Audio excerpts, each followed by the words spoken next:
Salut à tous, c'est Pang de la chaîne, bienvenue sur cette vidéo qui continue notre cheminement sur hypnose et manipulation et en l'occurrence je continue sur les questions que j'ai régulièrement. J'en ai déjà parlé dans d'autres vidéos de manipulation et d'autres vidéos d'hypnose de manière générale.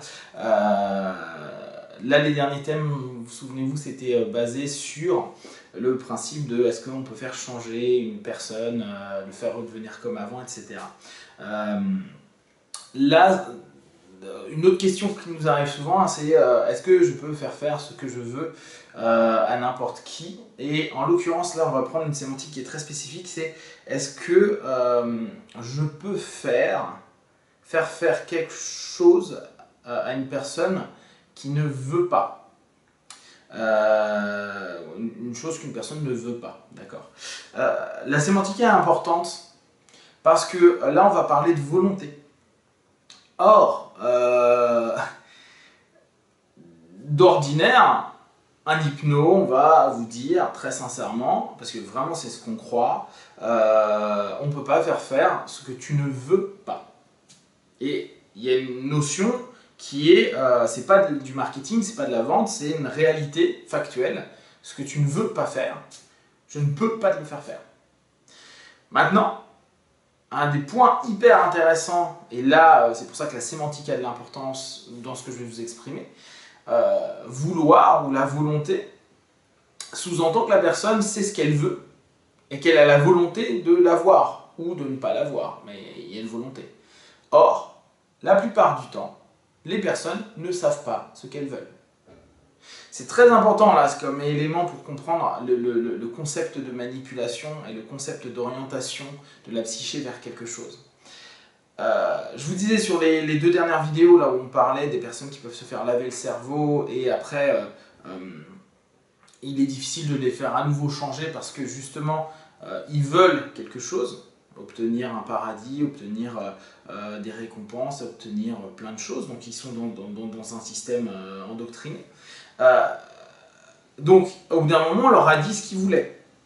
Ils voulaient vivre pour ou mourir pour. Là, on va dans le principe que une personne, et vous allez le remarquer de manière factuelle, ne sait pas réellement ce qu'elle veut. On ne va pas chercher super loin, on ne va pas chercher dans des systèmes sectaires et autres. Regardez le nombre de fois où vous allez au resto et où les personnes ne savent pas ce qu'elles veulent. Elles ne savent pas, il y a trop de choses sur le menu et elles ne savent pas. Donc si elles ne savent pas ce qu'elles veulent, vous qui savez ce que vous voulez, vous pouvez dans ce cas-là orienter la personne à prendre ou à faire ce que vous voulez. Parce qu'il n'y aura pas une résistance à ce moment-là majeure de dire mais non mais moi je veux ça. Il va y avoir parfois ceux qui disent moi je veux ça et puis au bout d'un moment on s'aperçoit qu'ils ne le veulent pas vraiment. C'est pour ça que je dis bien, beaucoup ne savent pas ce qu'ils veulent. Beaucoup n'ont pas la volonté de quoi que ce soit. Ils suivent des instructions, ils suivent des cheminements. Et ne croyez pas que des gens qui sont forcément des leaders sont des personnes qui veulent tout le temps. C'est faux. Des personnes qui ont des hauts postes d'entreprise sont tout aussi manipulables, ou au poste politique ou n'importe quoi, sont tout aussi manipulables parce que sur certains éléments, ils ne savent pas ce qu'ils veulent. Ils ont peut-être déjà obtenu ce qu'ils voulaient. Donc, sur plein d'autres éléments, vous pouvez complètement les orienter ou les réorienter au travers d'une communication spécifique. Parce que à ce moment-là, il n'y a pas de volonté A. Et donc, s'il n'y a pas de volonté A, on est dans ce principe où la suggestion peut devenir supérieure à ce que le partenaire, à un moment donné, ne veut pas. Imaginez bien, c'est comme si vous aviez un non-choix à ce moment-là. Je ne sais pas ce que je veux, il y a quelqu'un qui me propose des choses très orientées, alors avec des faux choix. Hein. Vous savez bien que pour donner des faux choix aux gens, vous leur donnez deux éléments. Un élément qui est ce que vous voulez et un que potentiellement vous avez aussi envie, mais peut-être moins. Ne donnez pas trois choix, parce qu'à ce moment-là, il va y avoir vraiment du choix. Vous lui laissez des choix illusoires, vous lui donnez deux éléments, pour lui faire croire qu'il peut choisir. à ce moment-là, il y a clairement une notion où la personne qui n'a pas forcément une envie spécifique et une volonté de quoi que ce soit va beaucoup plus facilement suivre ce qui est proposé. Donc, un hypno, je parle d'hypno, mais je parle d'un communicant de manière générale, un PNListe, un communicant, une personne qui travaille dans ce cheminement-là, va pouvoir effectivement à ce moment-là orienter. Alors je dis pas que c'est imposé constamment, quoi, si c'est imposé, parce que la personne ne veut pas, mais on peut pas tout faire parce qu'il y aura des moments où il va y avoir quand même des warnings chez la personne, mais il peut y avoir cette orientation qui peut être mise en place par la notion de tu ne sais pas ce que tu veux. Et on va prendre ça au niveau macro. Regardez tout ce qu'on a sur internet, tous les choix que l'on a.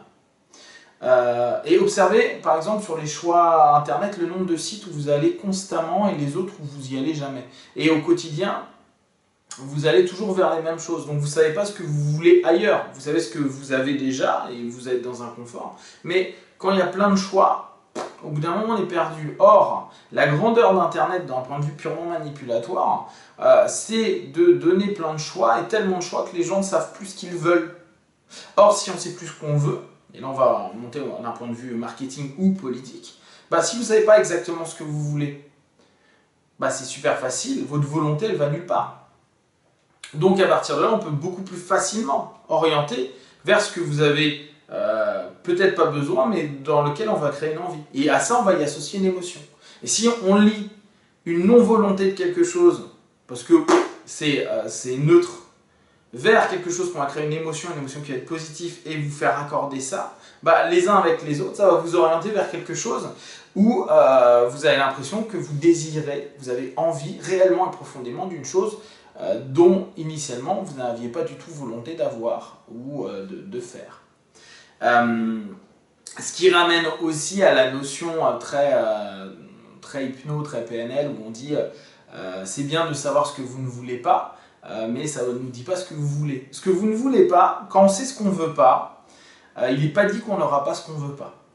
Parce que si les personnes sont assez fines, vu qu'il n'y a pas de volonté, il n'y a pas une volonté d'avoir, il y a une volonté de ne pas avoir. On est dans une volonté de rejet de quelque chose. Donc il peut y avoir dans un travail de communication PNL, hypnotique ou communication politique, marketing, une orientation à faire croire que dans ce que l'on ne veut pas, il y a une partie de ce que l'on veut. Rapport antagoniste. Ce qui fait que le doute peut, à ce moment-là, dans ce que tu ne veux pas, créer quelque chose de, peut-être quelque chose que tu ne sais pas et donc que tu peux vouloir.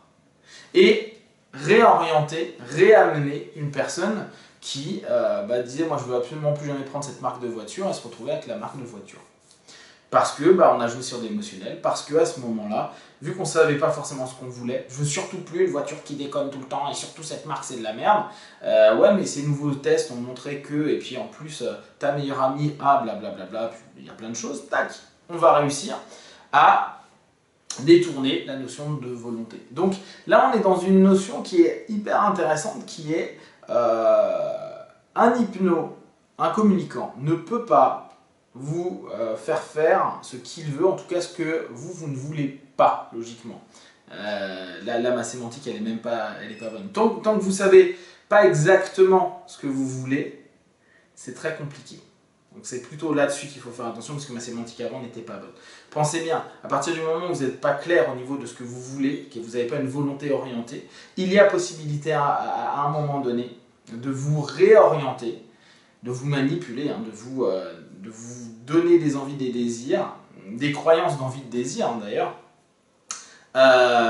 qui vont être hors volonté parce que vous n'avez pas eu à ce moment-là d'implication initiale dans l'envie et la volonté. Donc observez ça souvent quand vous allez au resto, quand il y a des choix et autres. Bon moi je m'en fous, on va où tu veux, etc. Ou qu'est-ce que vous allez prendre à manger vous? C'est très intéressant parce qu'il y a la notion de volonté. Il n'y a rien de spécifique qui lui donne envie. Donc après, vous pouvez beaucoup plus facilement, si vous avez une intention, orienter cette notion-là. Voilà, si vous avez des questions et des remarques, partagez-les sur Facebook, YouTube, j'y répondrai le plus rapidement possible. Et une fois de plus, de tout ce que je propose, ne prenez que ce qui est bon et juste pour vous. Prenez soin de vous. Yuan, ciao.